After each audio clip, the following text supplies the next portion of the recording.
We're in the new dealership of Hyundai, Hyundai Cebu South. We're gonna drive the Creta and the Stargazer. And we're very excited to drive the Creta because we haven't driven it before. So, we'll let you know our impressions.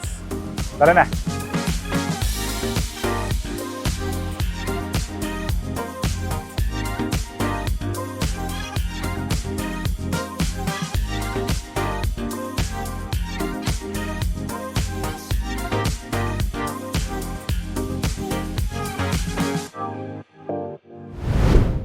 We just had lunch at the wonderful Lakeview, Lehardan. Masarap yung coffee, oat latte. And we're gonna drive the Creta. We've never driven this. We just finished driving the Stargazer. Very nice on the highway. Comfortable. Kaya umupak, medyo maingay, pero kaya umupak. Pero ngayon, the Creta, we've never driven this at all. Excited na tayo. And it's not just the coffee talking. So, let's go guys.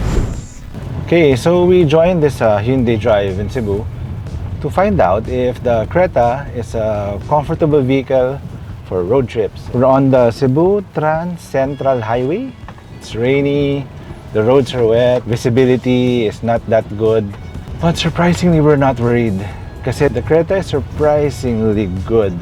It's comfortable, the roads are patchy, pero the occupants are still comfortable. And tulog na yung isa, so it's good, it's good.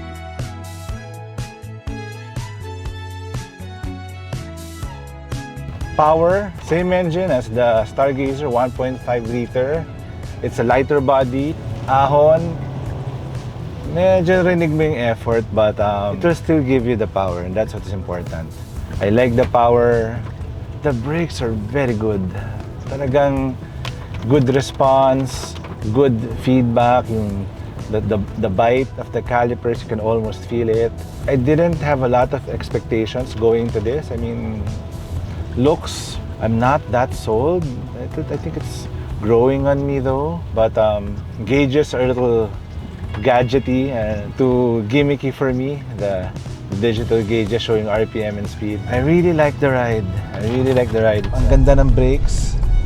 Best in its class? I don't know, but it does bring up the question. They're that good in terms of braking, comfort, and overall, the fact that I'm having fun instead of being worried on this wet road, rainy conditions, poor visibility is a testament to how well sorted the Hyundai Creta is. Mapapaisip ka is this the end division trickling into the mass market models? Parang it's too soon, but you never know. I can't remember Hyundai's being this well sorted. I still remember the smaller Tucsons a decade ago, diesel power of course, but they weren't this refined and well balanced. So far, so good, and magdadrive muna ako.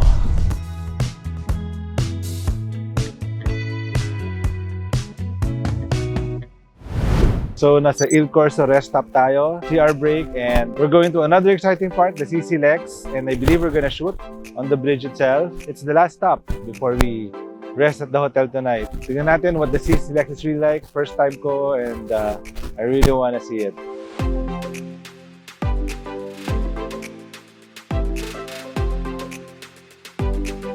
So, we've written a lot about the CCLEX bridge in Cebu. And you've seen how beautiful it is in the photos, some videos, but seeing it in person for the first time, grabe. Reminds me of Rainbow Bridge in Tokyo Bay, honestly. I mean, syempre, that's bigger and grander, but this is very nice. Para kang nasa ibang bansa. You really have to see it, those big structures, the support, the suspension. Grabe, ang ganda. This is a great opportunity. Thank you, Hyundai. Ang sarap ng simoy ng dagat. We're here in Dusit Thani in Mactan. Day 2 of Hyundai's Creta and Stargazer drive. Mamaya, we have a specialist to talk about the special features and why it handles and brakes so well. We want to find out. Tara, let's dive in. We're here with Jay Galvez, Sales Training Supervisor for Hyundai Philippines. Ano yung basic specs ng Creta, Jay? This Creta has a 1.5 liter gasoline engine and coupled with intelligent variable transmission. So basically, it has a better version compared to the conventional CVT. It has also a capability of manual shifting and up to 8 speeds. So ang ganda ng ride, ang ganda ng brakes. Yeah. Bakit ang ganda ng brakes niya?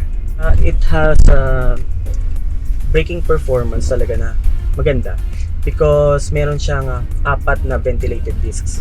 So for the all 4 wheels, meron siyang 4 na brake discs. We're inside the 2023 Creta. Comfortable siya, yun naman sabi ko. Yung support ng seats, so tama lang kahit medyo malusog ka. Maganda yung seat height, everything is within reach. They call this color parang cognac brown. Okay naman, pero sa akin, it feels a little hard plastic. Madaling ma-access yung mga buttons. Ang high-res ng screen. Itong digital screen sa harap. Glossy yung center console and I have mixed feelings about that. It's nice to look at, pero dumihin siya. Keep it clean and it's very classy. Overall, maganda yung driving position, I can say. Parang yung position ng armrest, nakasandal ka for relaxed driving. You can drive with one hand if you're comfortable with that style. Tapos, syempre, may mga cup holders sa gitna. Gusto ko yung shift knob niya, pero malapad siya. So, parang may feeling na parang flight controller. This is the tawag nilang IVT. So, it's their refined version of continuously variable transmission. And mas matalino siya than typical CVTs and really works. It's a comfortable interior. Maganda tignan. Kailangan nalagaan ng konti because of all the special materials. Could be softer siguro, but I think most people will like it. It's a nice blend of high-tech and a touch of class and comfort. So, long drives, panalo ito. So, we're here in the backseat of the Creta. This is configured to my body. Kita nyo, knee room, panalo pa din. Kahit na dalawang Dinzo, no problem, di init ang ulo. The headrest is sakto lang. And kung mauhaw ka and mapagod yung elbow mo, you can put drinks here. Ganyan. So, pwede ka may pagkwentuhan casually with your other friends in the car. It's a very comfortable place to be in, I think, the Creta. Long drives, I can say, madali matulog dito.